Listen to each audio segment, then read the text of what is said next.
de harmonia, de amor, vibrando uns pelos outros, a gente colhe muito mais luz nessa nossa vida, nessa terra, diante das adversidades que a vida vai nos apresentando.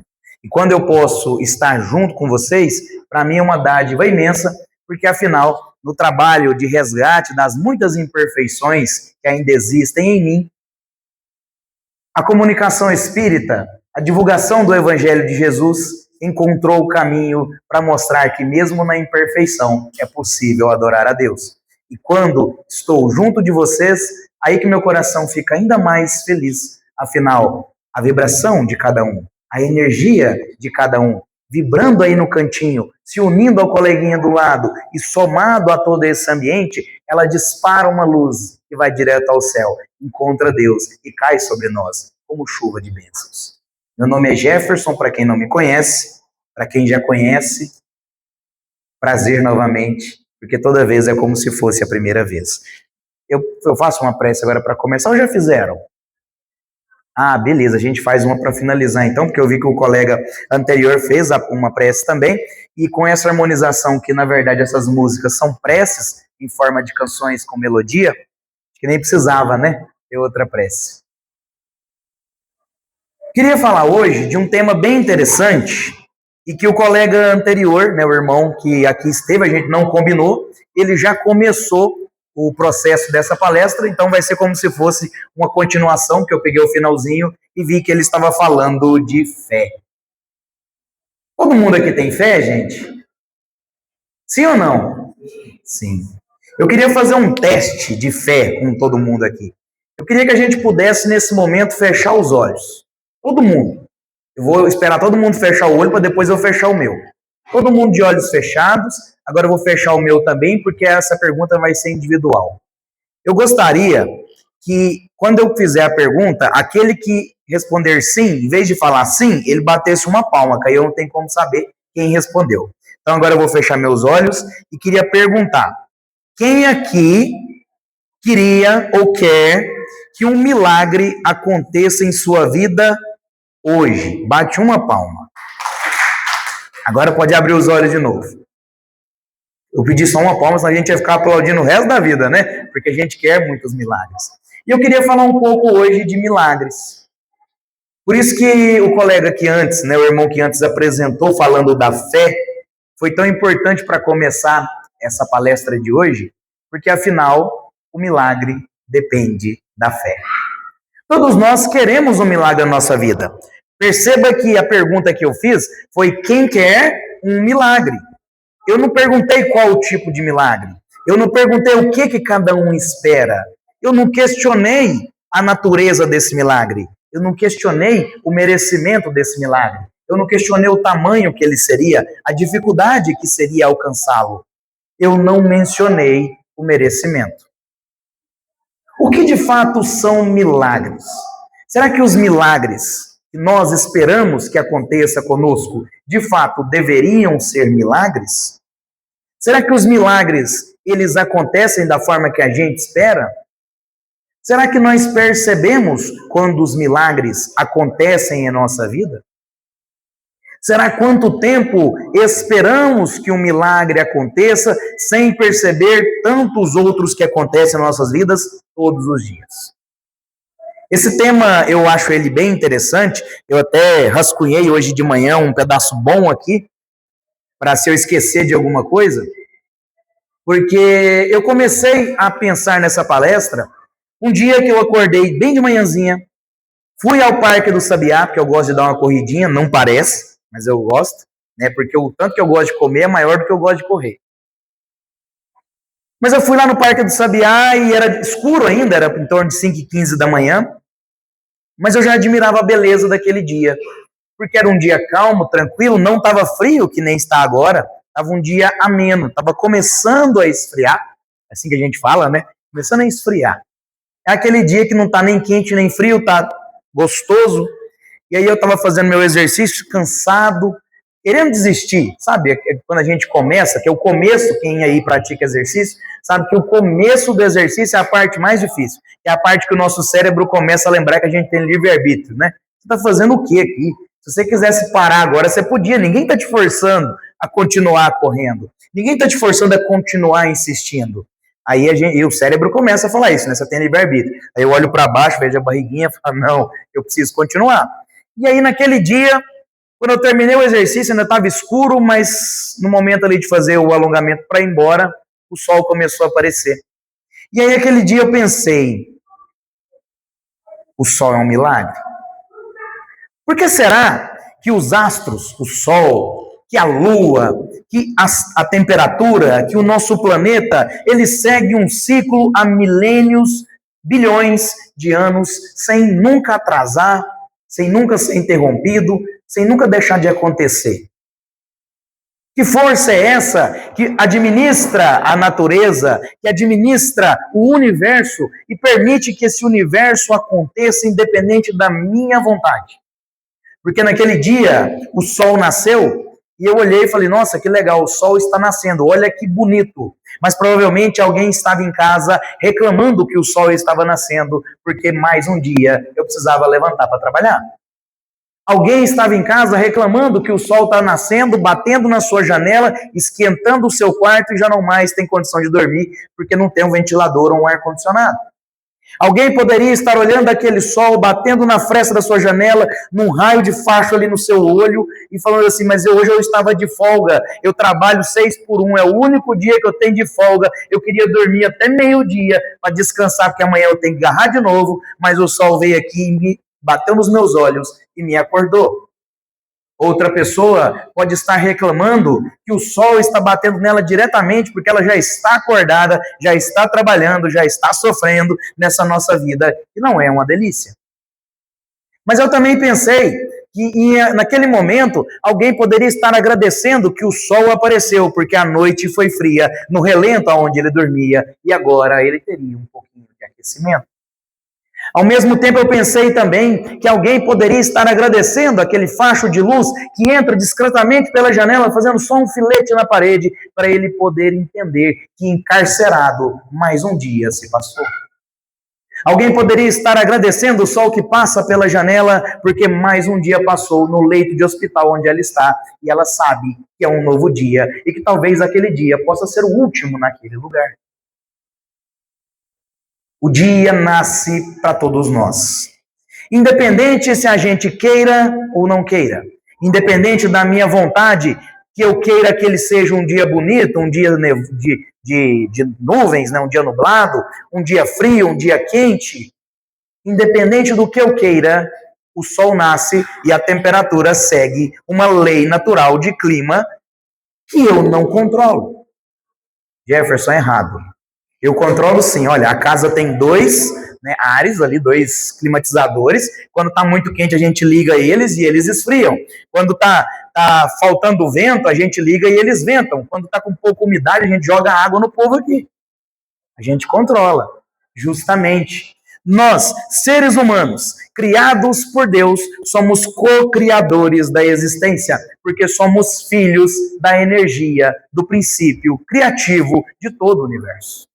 E justamente por sermos filhos dessa energia e termos em nós essa luz, é que somos e estamos aqui encarnados para nos aperfeiçoar, moldando a realidade e as coisas à medida que nós queremos. Criamos e co-criamos. Olhamos a natureza, vemos como as coisas funcionam e tentamos adaptar para o nosso bem, conforto e prazer. Jefferson, você falou que ia falar de milagres. Eu comecei a falar de milagres. O detalhe é que na maioria das vezes nós esperamos os milagres tal qual lemos na Bíblia. Hoje assistimos no The Chosen, né? Ficou mais fácil para quem tem preguiça, porque a Bíblia é grande, tem palavra difícil. Aí a Netflix foi lá, fez uma série que é linda de assistir, tem uma boa parte ali de verdade, né? Uns 80% ali são coisas que realmente estão na Bíblia, algum pedacinho ou outro é adaptação para ficar mais bonito, mas ficou fácil de relembrar Jesus, né? Assistindo uma série, que é algo que a gente já tem prazer de fazer, porque está em casa de boa e tranquilo. Mas lembrando a vida de Jesus, nós lembramos que muitos chegavam a ele pedindo milagres e recebendo milagres, tal qual pudéssemos tirar a dor e o sofrimento com o estalar de dedos. O detalhe é que já são mais de 2000 anos que Jesus por aqui passou. O segundo detalhe é que nós não o recebemos muito bem.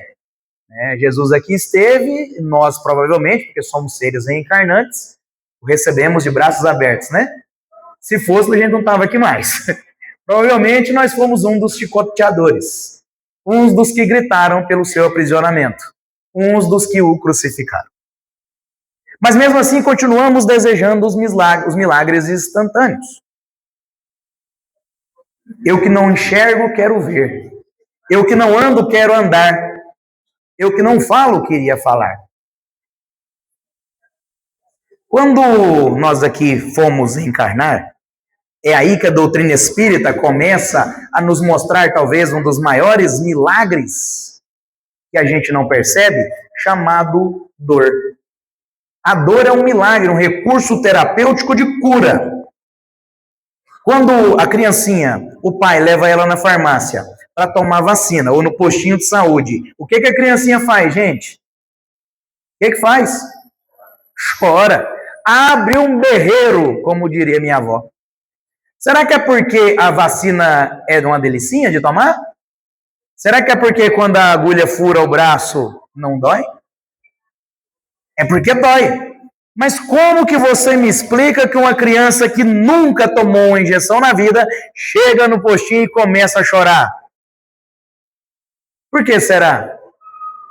Muito provavelmente porque ela já viu outra chorando, porque ela entende que aquilo ali não é um dia normal, mas mesmo assim ela chora, não é tema dessa palestra. Eu fico deixando uns ganchozinhos, porque senão vocês não convidam para voltar, né? Aí vocês vão lá e falam assim para a direção da casa, ó, ele largou um negócio sem explicar, chama lá, para ver se ele explica dessa vez. Aí eu nunca explico, eu deixo para a próxima, que aí você chama de novo. Mas aquela criança que chora quando a vacina entra no braço, ela chora porque dói. Porém, logo, logo aquela dor passa. E a doença que é evitada, talvez faria aquela criança chorar por mais dias, por mais momentos. Porque a mamãe que leva a criança para vacinar também chora. Ela chora não porque ela vai tomar vacina, porque a mamãe não está tomando vacina, mas ela chora porque está vendo o filho chorar, está vendo que sofre, e uma mãe, quando vê o filho chorando, ela chora também. Mas ela sabe que aquele recurso é necessário para que aquela criança não contraia doenças que possam causá-la dor e sofrimento.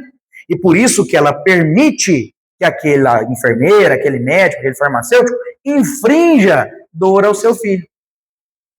A dor é um dos recursos terapêuticos que mais funcionam. E isso é milagre. Vamos entender por quê. Será que se fosse possível que nós, seres humanos, chegássemos aqui na Terra com todas as condições perfeitas, com a vida perfeitinha, com o negócio encaminhado, com nada é minha responsabilidade. Tudo já está determinado no negócio que a gente chama carinhosamente aqui na Terra de destino. Será que, se isso fosse verdade, nós precisaríamos da nossa inteligência? Nós precisaríamos ter evoluído?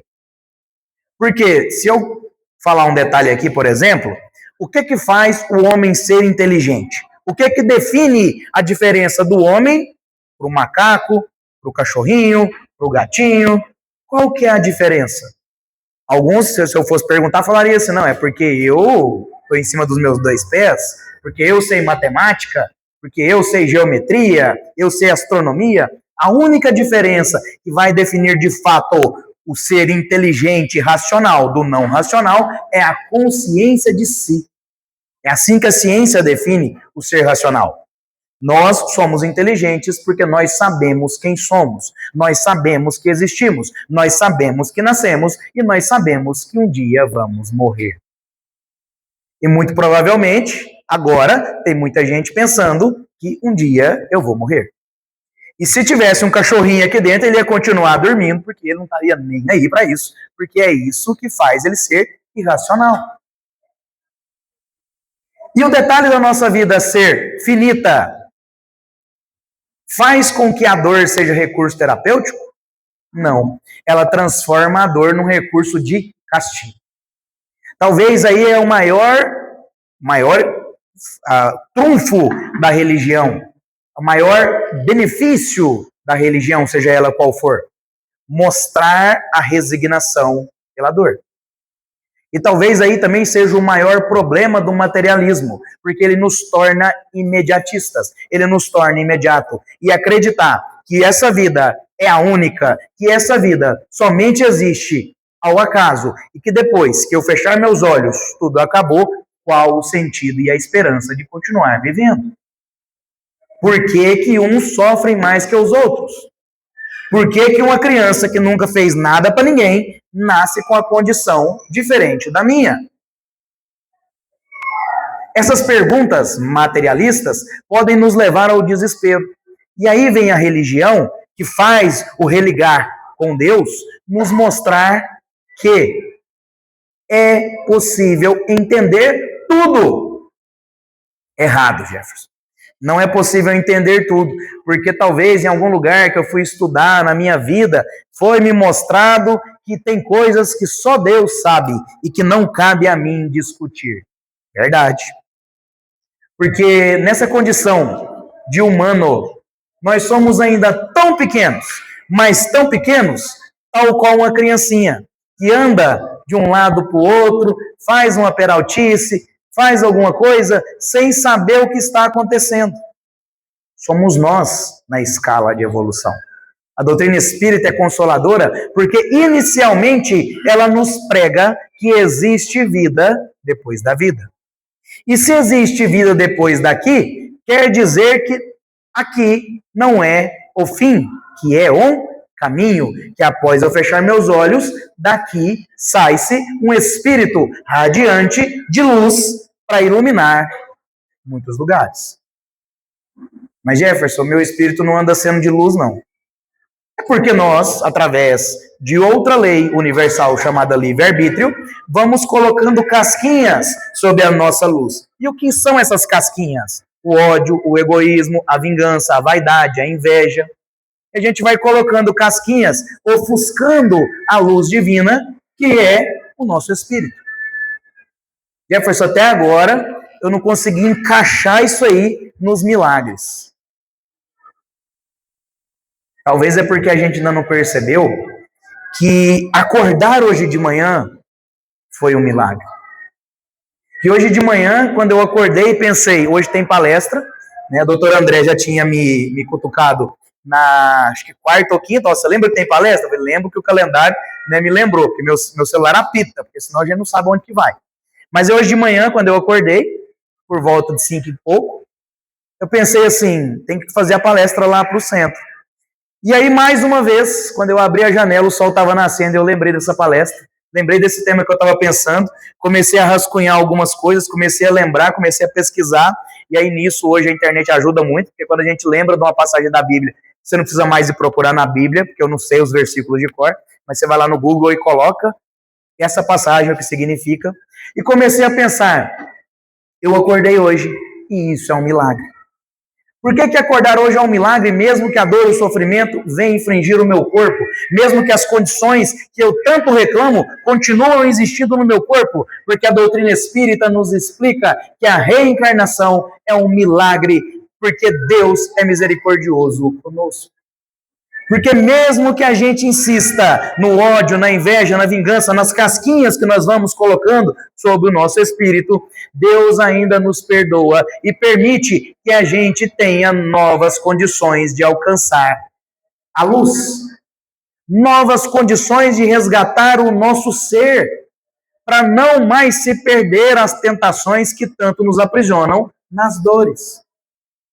Porque aí existe outra lei universal chamada causa e efeito, que tudo que eu faço, a responsabilidade é minha, e as sementes que eu plantei, eu terei que colher. Jesus nos alertou, a árvore boa dá bons frutos, a árvore má dá maus frutos. E não adianta chegar à árvore má e esperar que você colha bons frutos. Então não adianta que eu plante maus frutos e espere no futuro colher frutos bons. O que muita gente chama de karma, a doutrina espírita explica sendo justiça. E o karma, ele assemelha-se com castigo. Como se eu, por ter sido mal no passado, agora mereço sofrer. E em momento nenhum Jesus nos disse que Deus quer que seus filhos sofram. Em lugar nenhum na codificação da doutrina espírita explica que o sofrimento é nosso merecimento. Não, o sofrimento é a nossa cura. O sofrimento é a nossa resignação. O karma é castigo. A justiça, a dor é justiça. Porque dentro da justiça das aflições, que Kardec tão bem colocou no capítulo 5 do Evangelho segundo o Espiritismo, que explica as causas anteriores, atuais, a justiça das aflições, explica os motivos de resignações, explica o suicídio, a loucura e por aí vai. Um capítulo bem extenso que conta a nossa história, porque bem-aventurados os aflitos. E quem são os aflitos? Nós estamos aflitos. E causa e efeito nos explica que tudo o que a gente sofre tem uma raiz no passado. Mas por que essa raiz não é merecimento e sim justiça? Porque o mal não existe em razão do bem. Muito pelo contrário, a desmistificação que a doutrina espírita traz é que o mal existe pela ausência do bem. O mal é o bem que ainda não amadureceu, que não aflorou.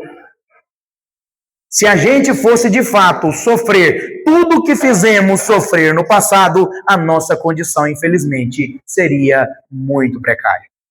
As nossas costas não aguentariam, porque nós colocamos tantos problemas na mochilinha do pecado, aqui na mochilinha do erro, da inveja, da vaidade, da vingança, que essa mochilinha, a alça já nos corta os ombros. E aí Deus permite que nós venhamos aqui, nessa terra, através do amor e da caridade, para resgatar esse mal, muitas das vezes pagando um pequeno pedaço da nossa dívida. A justiça divina é tão maravilhosa, é tão bela, que é nos permitido pagar um pouquinho e resgatar um montão.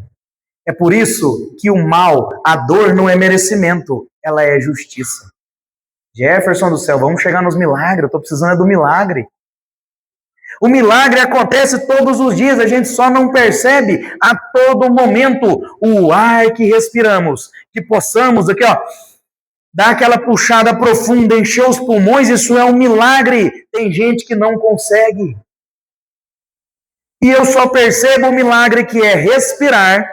Só tem 2 momentos na vida que a gente percebe o milagre que é respirar. O primeiro é quando a gente fala, porque eu falei agora que a gente respira, e aí o cérebro da gente começa assim, ó, eu não posso esquecer de respirar, não. Mas em todos os outros momentos, eu nunca precisei lembrar meu cérebro que tinha que respirar. Porque desde que eu saí da barriga da minha mãe, que o cordão umbilical não mais alimentava o oxigênio no meu sangue, e o médico, se eu não chorasse, ele, a batidinha na minha bunda, e eu derrei. Aquele ar, a gente primeiro puxa o ar, senão não sai. O outro momento que eu lembro que respirar é importante é quando eu não consigo mais. Aí é um problema. Por quê? Eu só lembro das coisas que são importantes e milagres na minha vida quando elas faltam. E o ar é uma analogia, porque ele é invisível, a gente não vê. E as coisas visíveis, que a gente só dá valor quando perde? Porque muitas das vezes a gente chora as pessoas que partiram e não se lembram do milagre que foi ter convivido com elas. Muitas das vezes eu espero o dia do velório para poder pedir perdão, que eu passei a vida toda amargurado por algo que eu nem lembro mais o que era. Muitas das vezes eu espero o momento final, crucial, para poder fazer algo que eu quis a vida toda. Eu sempre tive condição e nunca fiz. Ninguém no leito de hospital implora o médico que quer mais 10 minutos de vida porque ele precisa pagar a fatura do cartão. Ninguém fala para o médico ali, me dá mais 20 minutinhos vivendo que eu preciso voltar lá na firma onde eu trabalho e terminar o expediente de hoje porque não deixar nada para ninguém fazer amanhã. Ninguém implora isso. Nós imploramos mais tempo de vida com aqueles que amamos, para poder pedir perdão para aqueles que magoamos, para poder nos resignar. É por isso, por exemplo, que existe um termo católico chamado a extrema unção, aonde o padre vai naquele momento final de vida poder ajudar aquele pequeno a se perdoar e a pedir perdão pelos pecados que cometeu a vida inteira e está ali no último segundo para que se possa pedir perdão. Para quem acredita em reencarnação, pode parecer um pouco bobeira o último segundo de pedir perdão. Porque vai ter outra vida. E esse é o principal problema do espírita. Já que eu tenho outra vida, por que eu não deixo para a próxima? Essa agora está tão sofrida, eu vou estudar para quê? Essa agora está tão difícil, eu estou tão apertado de dinheiro, eu vou fazer cesta básica para doar? Para quê? Essa agora eu já encontrei a pessoa perfeita para eu ter na minha vida, para eu amar, e só nós dois se basta, para que eu vou olhar para o resto do mundo? Não é melhor eu acumular dinheiro nessa vida, viver confortável, vai que na próxima eu não tenho? Né? Vamos aproveitar agora, porque a outra vida eu não sei como é que é. Talvez, se nós acreditássemos, enquanto espíritas, que aqui fosse o último segundo, a gente faria menos, erraríamos menos. Porque é justamente porque a gente se esbarra nessa certeza de que Deus perdoa e de que é possível recuperar e que eu vou ter outra oportunidade, é que a gente vai deixando para depois. O problema é que eu não entendo que outras e outras e outras e outras vezes eu deixei para depois. E toda vez que eu deixei para depois, eu acumulei um pouquinho mais de dor e sofrimento. E essa dor e sofrimento vem a sulfuro. Quem é mais antigo sabe o que é essa palavra. Quem é mais novo, vem a flor da raiz, né? A raiz vem a flor, quer dizer, né, sai para fora todo esse sofrimento acumulado. Porque uma vez foi me permitido aprender por amor, e meu livre-arbítrio fez com que eu seguisse, aliás, eu fiz com que eu mesmo seguisse pelo caminho errado. E aí eu acumulei um pouquinho de dor. E aí foi me permitido aprender com 10% de uma dor de tal tamanho. Aí eu acumulei mais um pouquinho de dor e fui acumulando, até que agora os 10% são pesados demais. E Jesus nos disse: meu fardo é leve e meu jugo é suave. Então, por mais que a dor e o sofrimento me açoite hoje, ele ainda é muito leve em virtude do que eu tenho. E é aí que o milagre é importante e interessante. Porque antes de eu esperar que ele aconteça, eu preciso perceber que ele já aconteceu. Porque se hoje eu não tenho um braço, mas pelo menos eu tenho outro. Se eu não tenho nenhum dos dois, pelo menos eu tenho as pernas. Se eu não tenho nem os braços, nem as pernas, pelo menos eu estou vivo e acordei mais um dia aqui com mais uma chance de me resignar. Porque talvez na próxima ou depois que eu sair desse corpo, que aqui tem limitações, eu desperte um espírito perfeito, radiante em luz. E quando eu for comparado com o eu do passado e os meus erros vierem à tona para que eu possa responder por eles, essa dívida já esteja paga com um pedacinho de sofrimento. Jesus, na sua passagem, saiu a curar os doentes. O médico veio para os doentes. E ele encontrou um homem que há muito tempo esperava o milagre acontecer. Ele era paralítico. Algo aconteceu na sua infância que o deixou assim. E ele vivia à beira de um poço em Betesda. Esse poço era conhecido como milagroso, porque algumas vezes ao dia, segundo se pensava, os espíritos rodavam as águas e naquele chacoalhar das águas, quem entrasse primeiro saía curado.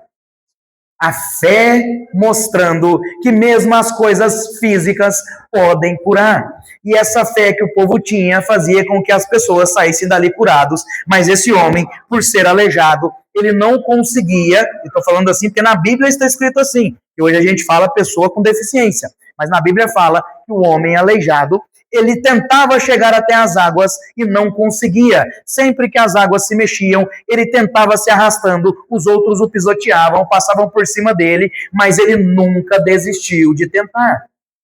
Foram anos e anos e anos de tentativa e frustração, dia após dia, vez após vez, e ele nunca conseguiu entrar nas águas, mas ele também nunca desistiu de tentar.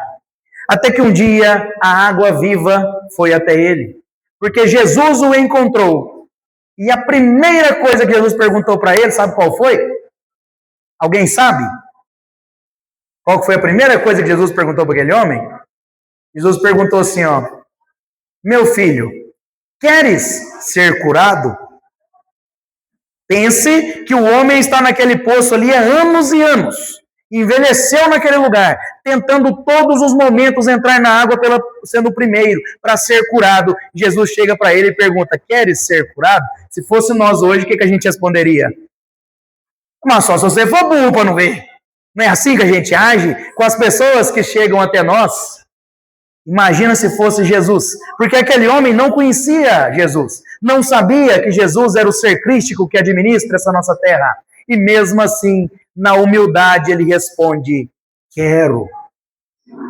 Porque o que ele mais queria era ser curado. Então Jesus põe a mão sobre ele e diz: então pega a tua maca e vai. Anda! Você acha que aquele homem olhou para Jesus, que se fosse a gente, que é incrédulo, ia falar assim: você está ficando louco, eu estou aqui tem tantos anos, você tem que me levar para aquela água. Ele até perguntou, falou para Jesus assim antes de se curar: então me pegue e me leve para a água. E Jesus diz para ele que ele é a água viva que cura os doentes. E então aquele homem, com a fé que ele tinha, somado ao poder de Jesus, levanta e vai com a sua maca, caminhando. Será que se Jesus nos encontrasse hoje e nos oferecesse o milagre que nós tanto esperamos, será que nós reagiríamos como o homem do poço de Betesda? Será que nós queremos ser curados tanto assim? Será que nós temos resignação de esperar e esperar e esperar, mesmo sem saber se vamos conseguir alcançar um dia? Porque Jesus poderia ter curado aquele ser no primeiro dia, afinal Jesus já era um ser crístico desde quando essa terra começou a ser gerada. O detalhe é que, se não houvesse resignação, se não houvesse fé, se não houvesse a remissão daquilo que ele sentia, ele não estaria pronto para alcançar a cura. O milagre vem todos os dias, é a gente que não percebe. Outra feita, Jesus caminhava, uma multidão de pessoas o cercava, e uma mulher que por 12 anos ininterruptos tinha um fluxo de sangue que não cessava. Era uma mulher que tinha uma condição genética que hoje a gente conhece aí, né, como endometriose, como dores e doenças que nascem no útero. Só que naquela época, a mulher, quando estava no período que as mulheres sabem qual que é, porque eu não preciso falar, hoje elas vivem normal.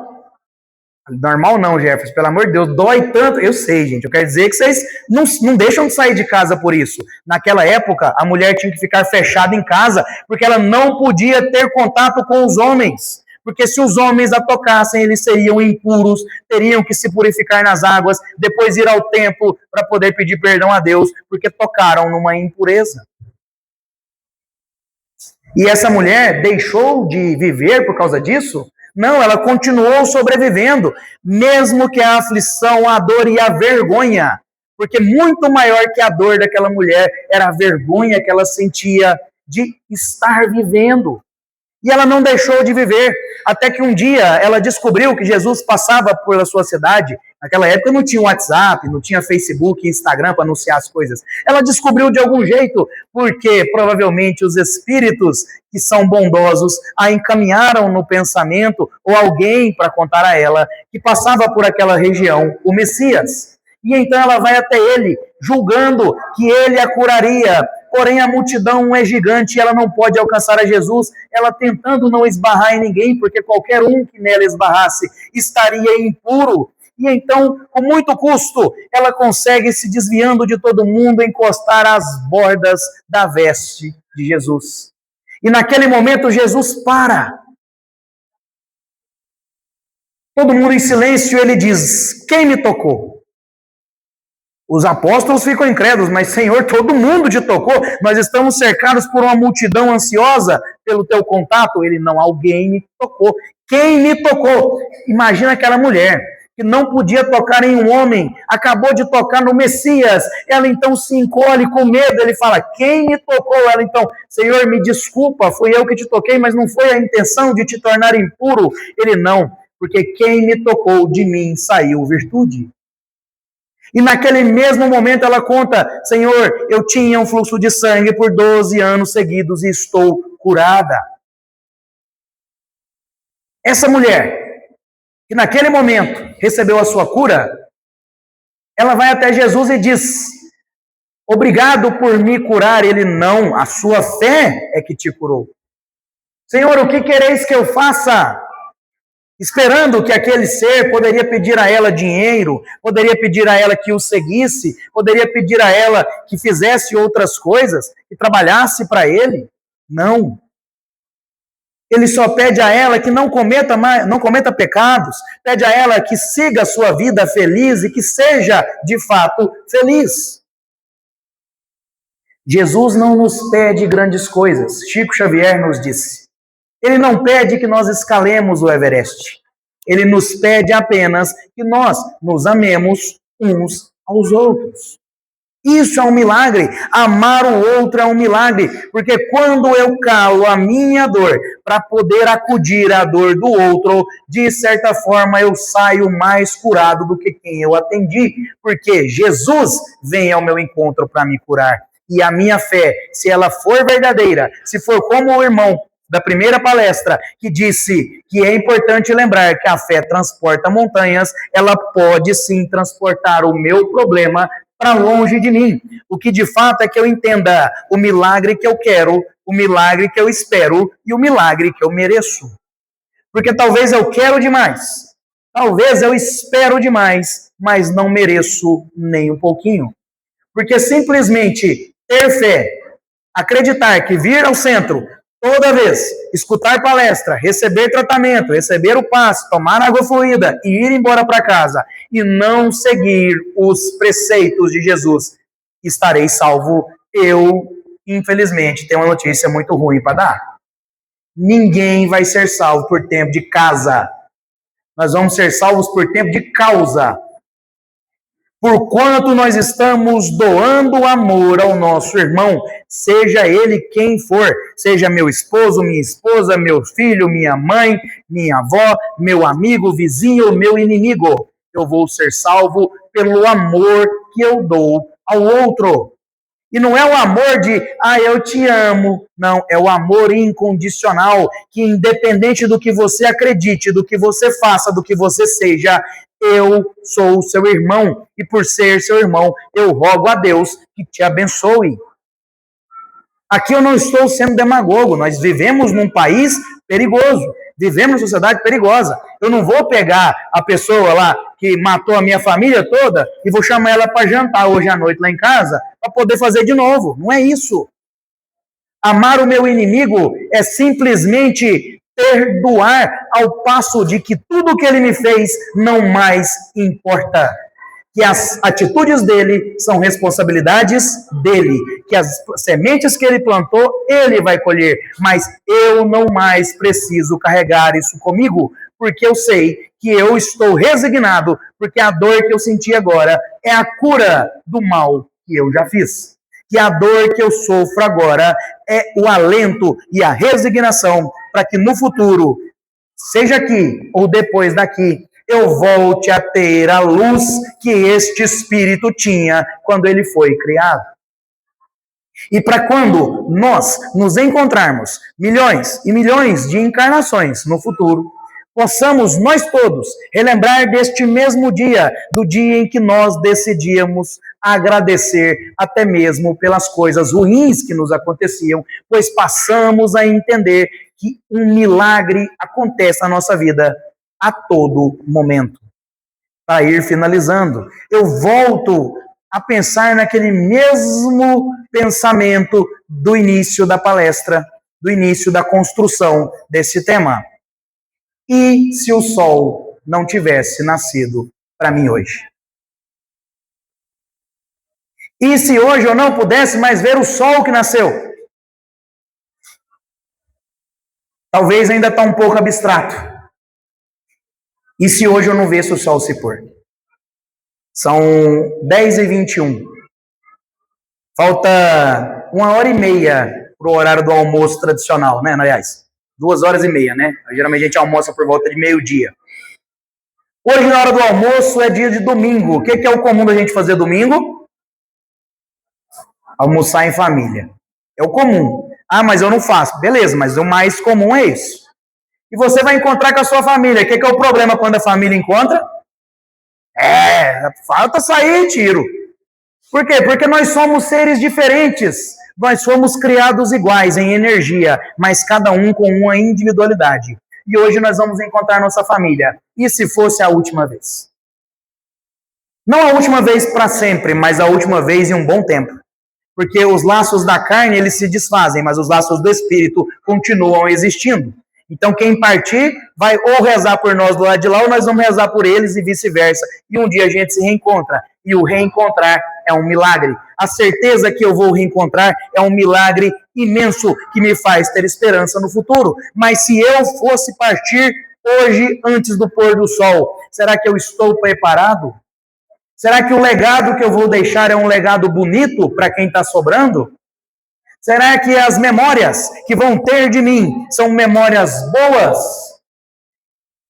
Será que eu, quando acontecer o momento do meu último suspiro, vou implorar a Deus por mais um dia aqui na Terra, para que eu tenha tempo de perdoar o meu irmão? Ou eu vou agradecer a Deus, que me permitiu viver todos esses anos que eu vivi e me deu condições de ser uma pessoa melhor?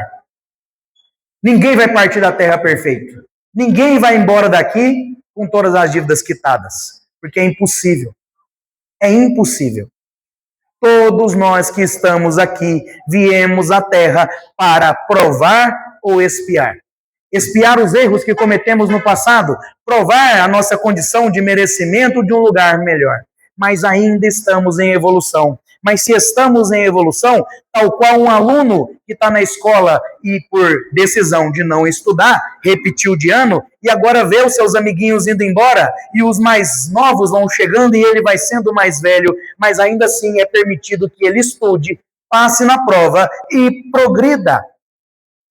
Se eu não visse o sol se pôr hoje, o que eu mudaria agora? É isso que a gente tem que pensar todos os dias, porque um dia eu vou morrer.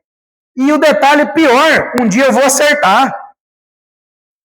Porque todos os dias eu vou morrer. Mas um dia eu acerto. É igual jogar na Mega Sena. Você vai jogando até o dia que você acerta. O detalhe é que se eu acertasse, e hoje, ao pôr do sol, nós vamos embora, eu ou mais alguém aqui, será que a gente está pronto? Será que a gente está preparado? Porque vai ser um dos maiores milagres que pode acontecer na nossa vida, o milagre do desencarne. Porque a partir do momento que eu desencarno, as dores que eu sinto aqui, se eu convivi bem com elas, se eu fui resignado, se eu ajudei o próximo, se eu amei o próximo, se eu fui caridoso, elas vão ser enterradas junto com esse corpo. E esse corpo, daqui uns anos, não sobra nada. Se você não sabe como funciona um cemitério, bate um papo com o coveiro. Passou um tempo, abriu a cova, não tem nada. Antigamente sobrava as alças do caixão, não é? Porque era feito de bronze. Hoje em dia tudo é feito para acabar. O celular da gente é feito para acabar com 2 anos. O nosso corpo, com pouco tempo. Tudo se dissolve e vira adubo. Para que a Terra continue se reciclando, continue existindo e continue sendo um lugar de escola para quem aqui vem se resignar e se aperfeiçoar. Então, se nada vai sobrar desse corpo, eu preciso cuidar bem do espírito, assim como eu cuido do meu corpo. Se eu passo o cremezinho na pele para não ter ruga, eu preciso passar um cremezinho da caridade no meu espírito, para que ele também não tenha. Se eu passo o protetor do sol para que o sol não me queime, eu preciso passar o protetor também no meu espírito para que o ódio, a vingança e a inveja também não o queime. É só assim, e somente assim, que vamos nos encontrar lá no futuro e entender que valeu a pena, que a dor que eu passava era desse tamanho, porque Maria Santíssima sempre nos disse: que isso também passa. E aí eu vou terminar. Toda vez que eu chego aqui, eu leio essa frase e essa frase bate no meu coração. Quem está na ordem não tem o que temer. Se você está em dia com a caridade, está em dia com o amor e está em ordem, não tem o que temer e muito menos o que reclamar. Porque eu sei que o futuro trará lindas coisas para nós. Bastamos que tenhamos fé e entendamos os milagres que a vida nos traz. Vamos agradecer por eles então? Fechemos os nossos olhos. Elevemos o nosso pensamento a Jesus. Amado Mestre, nosso guia e modelo, tantos ensinamentos nos trouxe nesta pouca hora em que nos relembramos dos teus feitos.